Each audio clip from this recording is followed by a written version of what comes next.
상식 밖의 일들이 세상에는 참으로 생각보다 많이 일어납니다.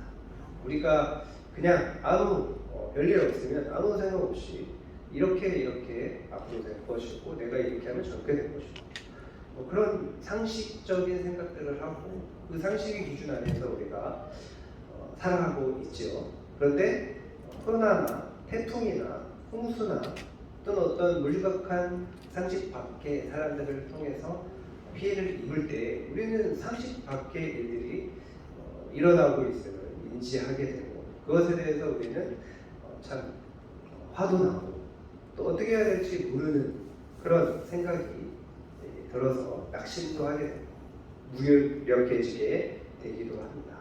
그럴 때 우리는 어떻게 해야 될까? 자, 오늘 본문은 참 그러한 우리의 문제들, 어려움들, 고난에 대해서 우리 각자의 삶에 구체적인 메시지를 주는 건 아니지만 그런 어떤 어려움도 극복할 수 있는 그런 하나님의 은혜, 예수님의 은혜를 우리에게 알려주고 있습니다. 자, 지난주에 이어서 우리가 이 본문 혈루증을 앓고 있는 여인의 치유와 해당자 야이로의 사건을 오늘도 살펴볼 건데 지난주는 본문의 사건에서 특히 혈루증을 앓던 여인을 중심으로 살펴봤습니다. 그 여인이 어떻게 예수님의 은혜를 받아서 그 혈루증을 고칠 수 있었는지에 대해서 살펴봤죠. 자, 이 혈루증을 앓던 여인이 치유되는 사건에서 핵심되는 메시지가 무엇입니까? 바로 마음과 행동입니다. 마음과 행동. 먼저 예수님께 나아갈 때 마음을 들여야 된다라고 했습니다.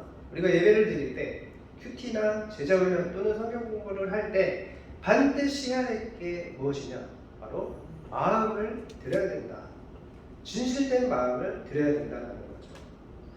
자, 그것을 증명하는 것이 또한 행동이라고 말했습니다.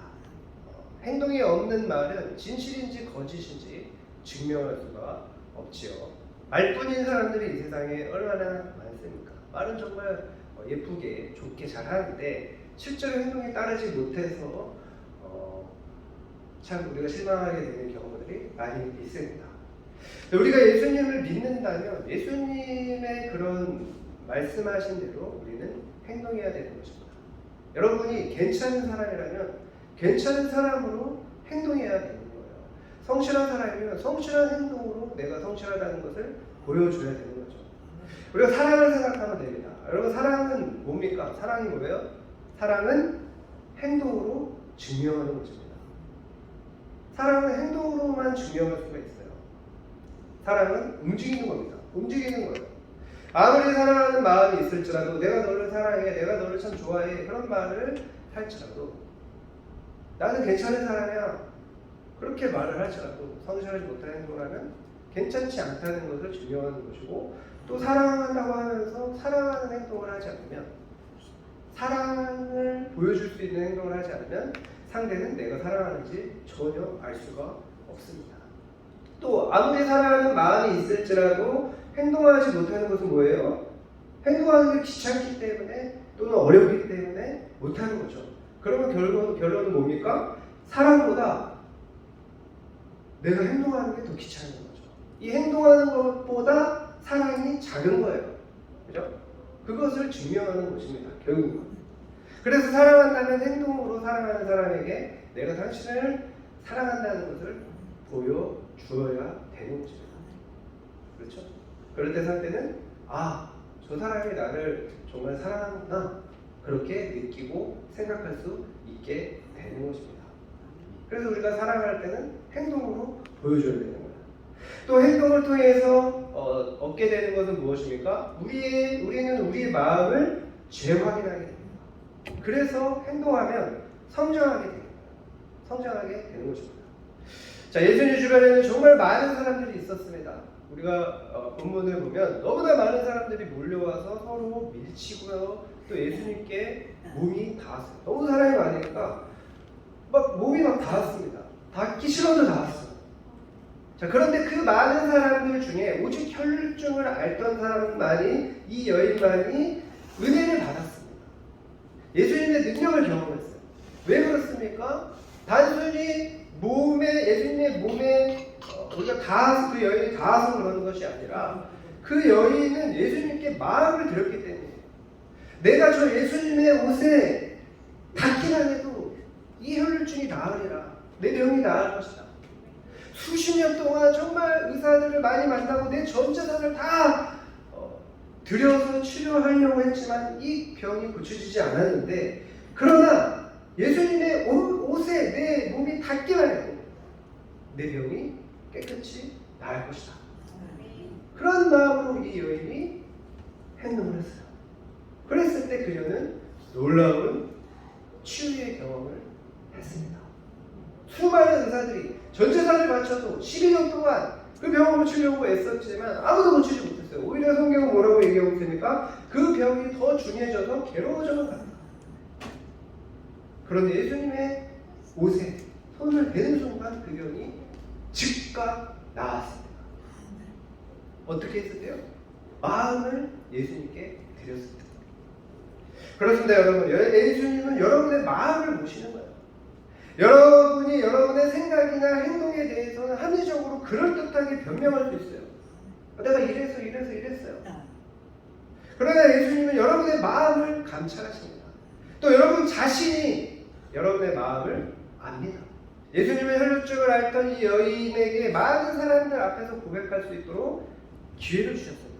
예수님은 누가 만졌고 누가 나았는지 아셨어요. 그런데 일부러 어떻게 하셨습니까? 누가 내 옷에 손을 댔느냐, 잘잘못을 따지려고 하는 것이 아니라 어떻게 하셨어요? 그 여인이 사람들 앞에서 내가 주님의 옷에 손을 댔습니다. 그래서 내 병이 나았습니다. 이것을 말하게 하기 위해서 물으신 거예요. 사실 어떤 상황이었습니까? 한시가 급한 상황이었죠. 해당장 야이로의 딸이 죽어가고 있는 상황이었어요. 지체할 수 없는 상황이었습니다. 의학적으로 골든타임을 얘기했죠. 골든타임이었어요. 그런데 일부러 그 여인에게 물어보십니다. 그만큼 받은 은혜를 나누는 것이 중요하다라는 것입니다.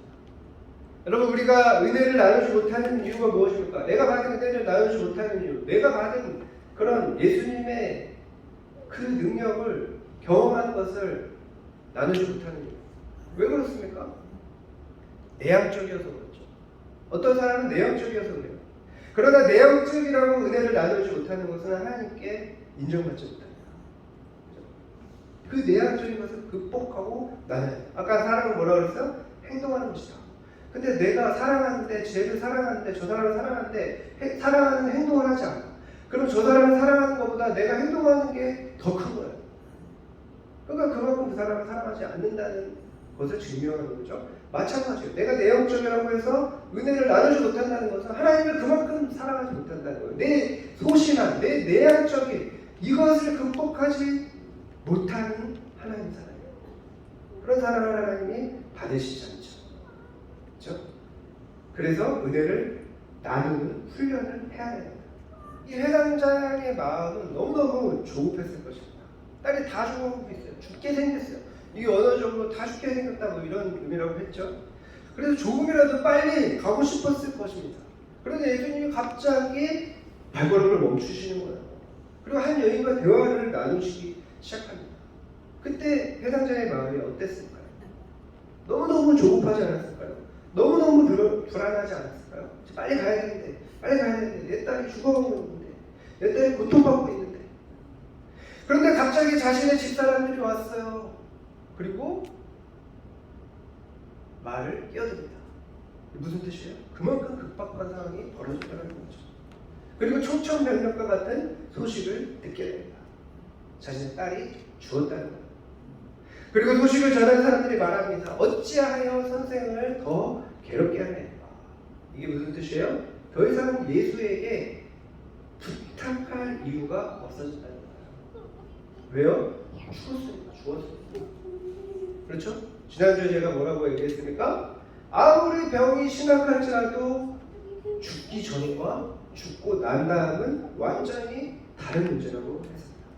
죽었다는 것은 더 이상 방법이 없어졌다는 거예요. 생명이 없다는 얘기예요. 여러분, 사람에게 가장 큰 두려움은 죽음이라고 했습니다. 우리가 가지고 있는 모든 두려움의 그 근본을 찾아가고 하면 뭐가 있어요? 죽음이 있어요. 죽을 것 같이 두려운 거예요. 죽을 것 같이 외로운 거예요. 죽을 것 같이 힘든 거예요. 그죠? 그 근본에는 죽음이라는 것이 있는 겁니다. 이 회당장의 마음이 어떠했을까요? 정말 참담했을 것입니다. 절망했을 거예요.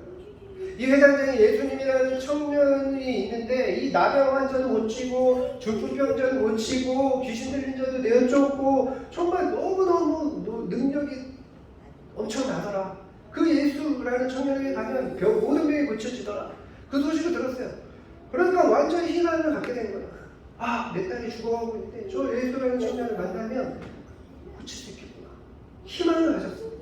그래서 회당장이 그 당시에 회당장은 굉장히 존경받는 사회적으로 높은 지위의 사람이라고 그랬죠. 그 회당장임에도 불구하고 30대 30살이었어요. 여러분 나이였어요. 30대 청년에게 가서 어떻게 했어요? 많은 사람들이 몰려있는데 거기서 무릎 꿇고 엎드려서 제 딸이 죽어갑니다. 도와주십시오. 모든 자존심을 버리고 그렇게 딸을 살리기 위해서 갔습니다. 왜? 희망이 생겼기 때문에. 그런데 그 희망은 이제 어떻게 됐습니까? 절망이 됐습니다. 사실 우리가 희망을 가졌다가 절망하게 되면 어떻게 됩니까? 더 고통스러운 거예요. 더 고통스러운 거예요. 더 고통스러운 거예요. 완전히 낭망한 그때 예수님이 이 회당장 야이로에게 말씀하십니다. 36절. 예수께서 그 하는 말을 곁에서 들으셨어요. 그리고 회당장에게 이르시되 뭐라고요? 두려워하지 말고 믿기만 하라. 두려워하지 말고 믿기만 하라 말씀하십니다. 여러분, 여러분이라는 사랑하는 사람이 죽었는데 예수님이 두려워하지 말고 믿기만 하라 그렇게 하신다면 어떻게 하겠습니까? 욕할지도 몰라요. 미쳤네 이러면서 그럴 수 없어요. 그죠? 두려워하지 않을 수가 있겠습니까? 두려워하지 않을 수가 있겠어요? 우리가 성경을 보면 지금 내가 닥친 일이 아니니까 이게 별로 실감이 나지 않죠. 옛날 이야기겠죠. 남의 일이죠.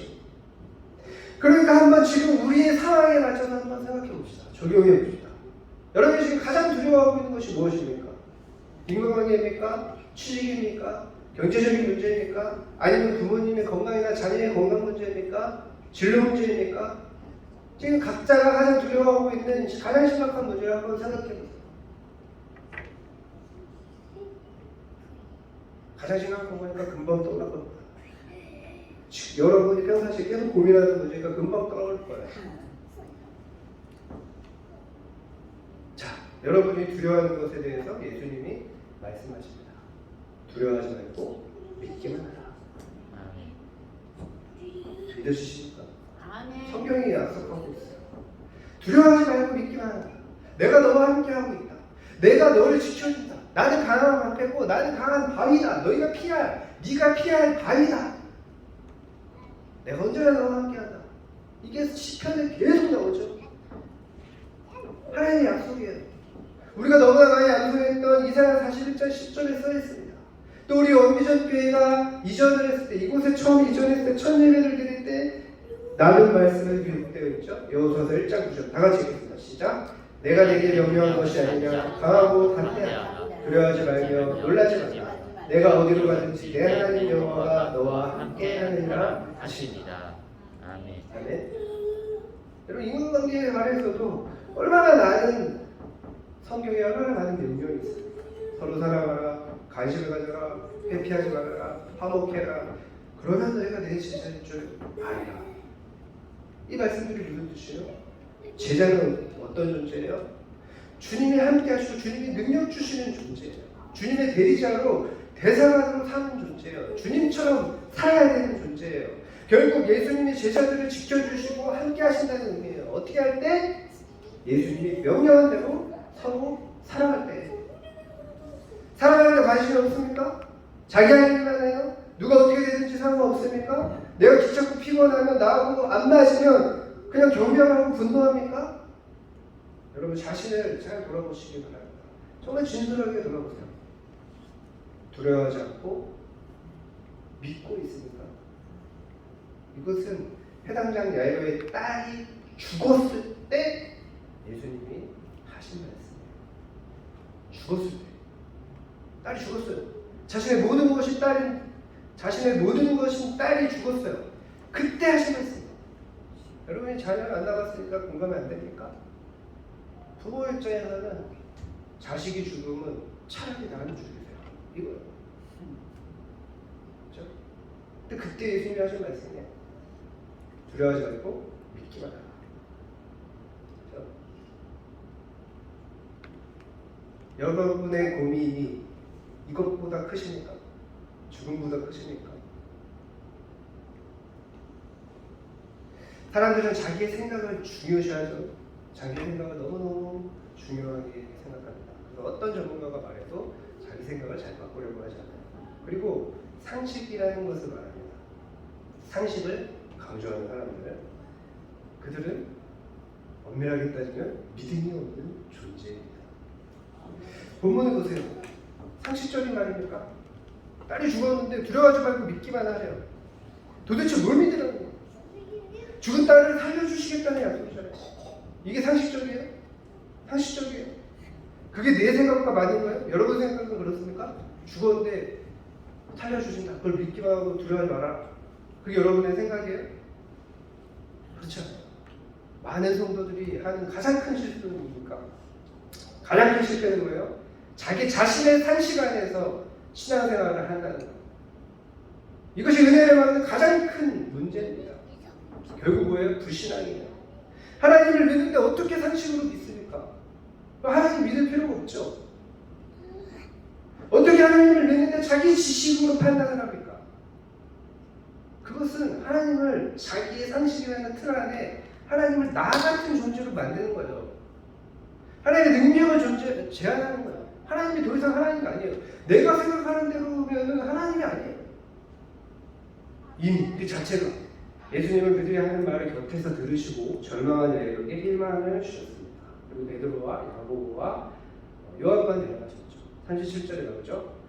자, 허락하지 않았어요. 다른 사람이 따라오는 것들을. 자, 왜 그랬어요? 최소한의 인원만 데려가신 거예요. 부정적인 사람들을 최소화하신 거예요.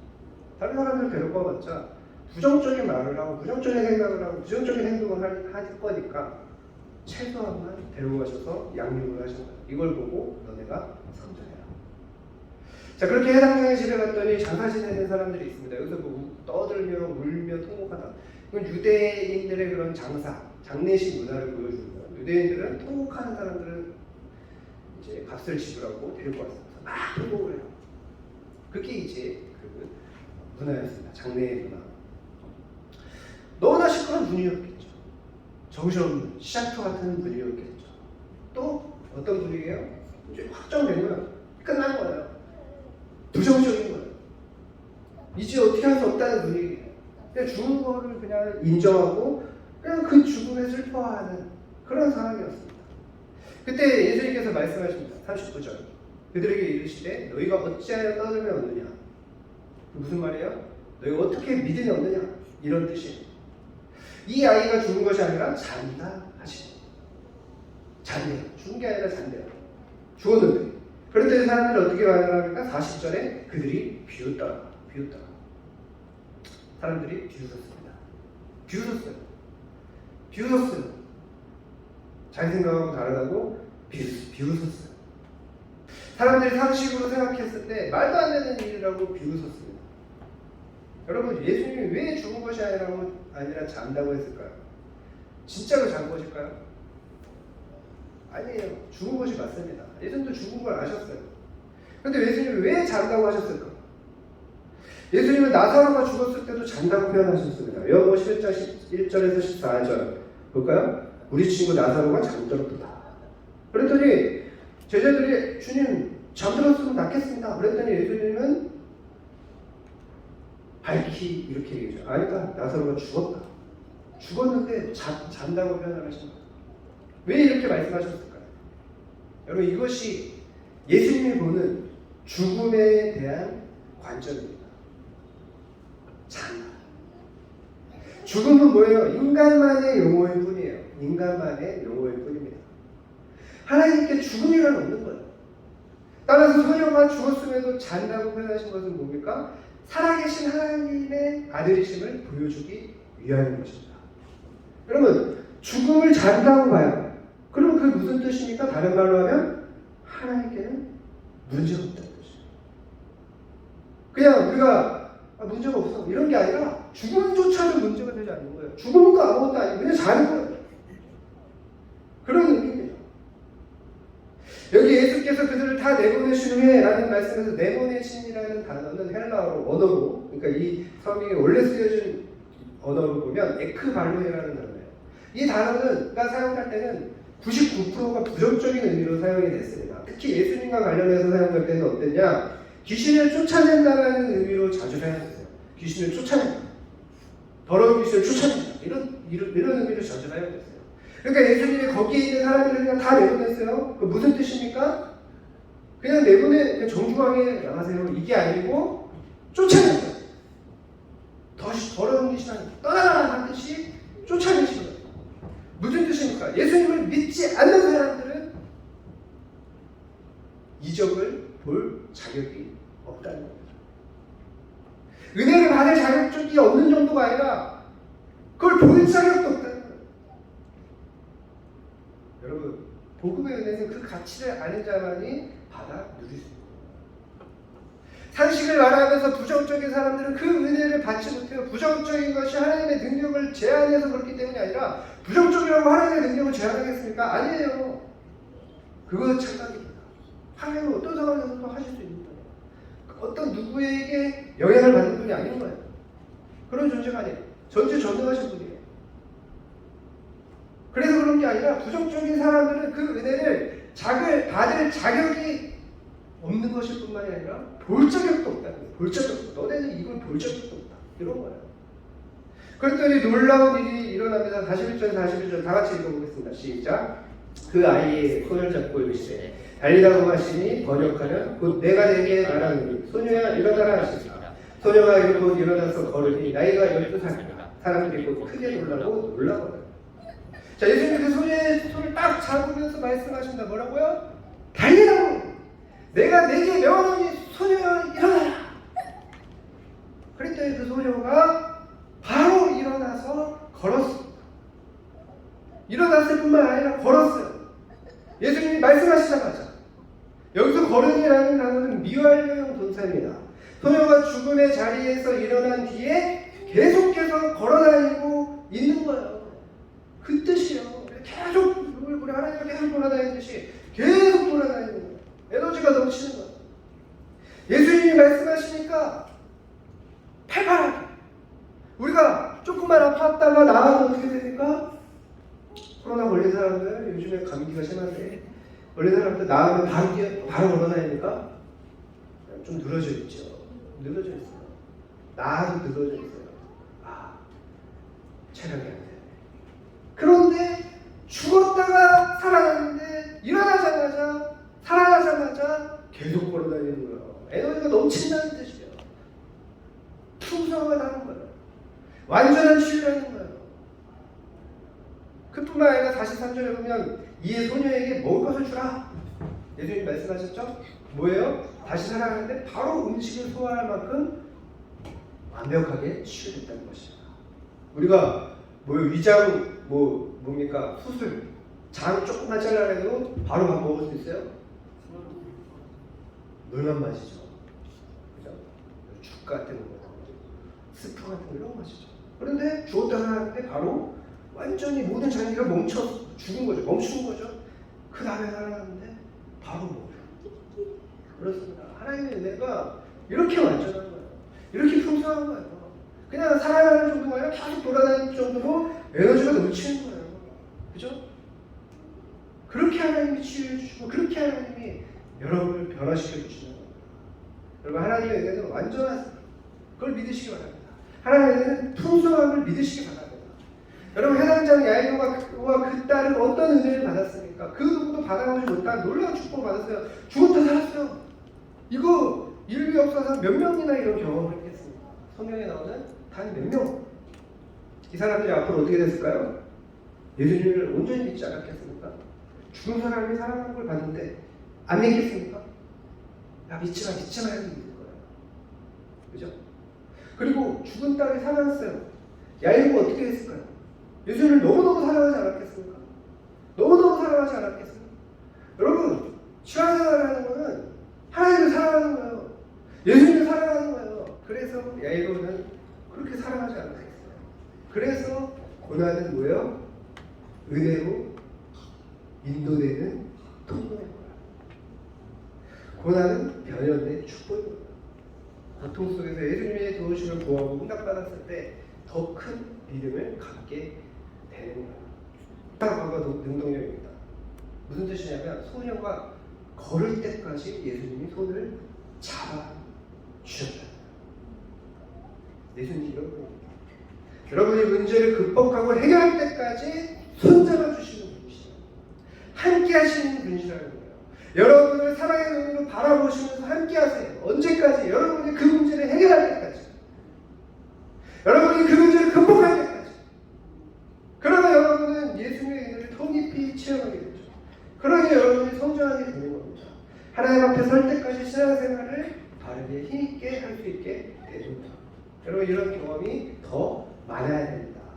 문제를 피하려고 하지 마세요. 두려워하며 불안해하면서 고통스러워하지 마시기 바랍니다. 회피하면 그 문제는 어때요? 회피하면 회피할수록 그 문제는 눈덩이처럼 커지는 거예요. 조그만 처음에는 요만한 눈덩이였는데 점점 커져서 나중에는 완전히 집을 삼키는 눈덩이가 되는 거예요. 그 우울증, 공황장애가 그렇게 해서 심각해지는 거예요. 처음에는 요만한 거였는데 점점 커지는 거예요. 자꾸 왜? 자꾸 회피하니까. 자꾸 도망가니까. 두려움이 점점 더 커지는 거예요. 군대 갔다 온 사람들 알죠? 군대 미루면 미룰수록 계속 군대가 더 두려워지는 거예요. 왜? 언제간 가야 되니까. 그래서 사람이 더 어떻게 돼요? 쪼그라들어요. 자꾸 회피하요. 그래서 또 더 부정적으로 되는 거예요. 그 문제에 있어서 더 강박해지는 거예요. 편협된 사고방식을 갖게 되고 또 편협된 행동을 하게 되는 거예요. 자기가 두렵고 부정적이니까 자꾸 그것에 대해서 안 좋은 것을 찾아내고 안 좋은 이러니까 내가 이러는 거다. 자꾸 이렇게 되는 거예요. 그러나 예수님이 손잡아 주시니까 그 문제에 직면해서 기도하며 말씀대로 실천하면 반드시 일어나서 걷게 될 줄 믿으시기 바랍니다. 걷는다는 것은 해결했다는 거예요. 여러분 죽은 소녀도 삶이 졌습니다. 두려워하지 말고 믿기만 하는 거였습니다. 그리고 죽은 소녀가 일어나서 걸을 때까지 손을 잡아주셨어요. 여러분도 주님이 예수님이 손을 잡아 주시면 네가 알아서 극복해라. 무슨 뭐 사자가 호랑이가 새끼를 훈련시키게 되고 어떻게 뭐 한다고 그런 개념에 스스로 뭐 하냐 그런 개념이 아니라 손 잡아 주시는 거예요. 그래서 결국은 그 문제를 해결하게 될 것입니다. 언제? 두려워하지 않고 믿으며 실천합니다.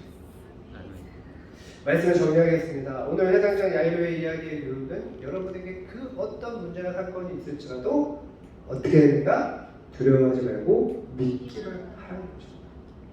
여러분의 문제가 죽음과 같이 도무지 해결될 수 없을 것 같을지라도 두려워하지 않습니다. 예수님은 하나님은 그것보다 더 크신 분이고 그게 문제가 아니에요. 죽음도 작은 것이에요. 하나님 앞에는 그 예수님을 믿으시기 바랍니다. 또 여러분이 가지고 있는 상식으로 지식으로 판단하고 막 확정을 내리지 마세요. 그러니까 두렵죠. 하나님 전지전능하신 분입니다. 우리의 상식과 지식으로 되는 분이 아니에요. 우리의 능력과 달라요. 그저 우리가 하나님을 믿고 하나님 안에서 내가 할 수 있다. 내게 능력 주시니 내가 할 수 있다. 그렇게 따라가는 것입니다.